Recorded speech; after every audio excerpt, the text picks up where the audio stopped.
শুনলাম ও নাকি সুদের ব্যবসাও শুরু করেছে। কিরে, তুই আমাকে টাকা দিচ্ছিস কেন? বিনা কারণে তোর সম্পত্তি তুই আমাকে কেন দিবি? সময় থাকতে আল্লাহর কাছে ক্ষমা চেয়ে নি।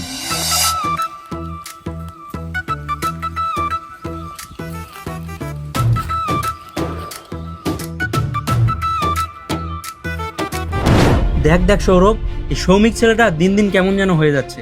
আমরা দুজন যে এখানে বসে আছি সেটা দেখেও না দেখার ভান করে ও দূরে গিয়ে বসে পড়লো। শুনেছিলাম ও নাকি অনেক অহংকারী হয়ে গেছে, সেটা আজকে চোখের সামনে প্রমাণ পেলাম।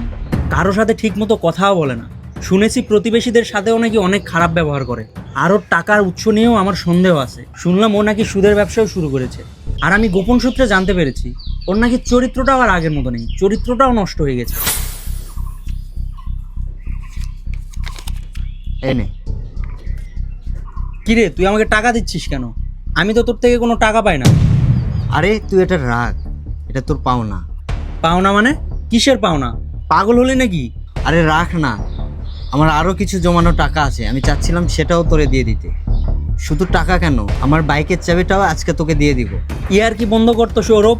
বিনা কারণে তোর সম্পত্তি তুই আমাকে কেন দিবি? মাথা ঠিক আছে কি তোর? ঠিক এটাই তো তুই করছিস না ফিউর। গত 10 মিনিট ধরে তুই শ্রমিকের নামে কত গিবত করছিস।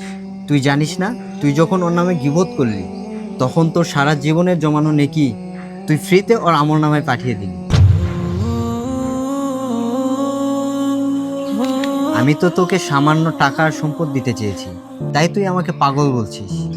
অথচ তুই তোর জান্নাতের সম্পদগুলো একজনকে ফ্রিতে দিয়ে দিচ্ছিস যাকে তুই চিনিসই না। বলতো আসল পাগল তুই না আমি? সময় থাকতে আল্লাহর কাছে ক্ষমা চেয়ে নে, আল্লাহ ক্ষমাশীল, নিশ্চয় তোকে ক্ষমা করে দেবে।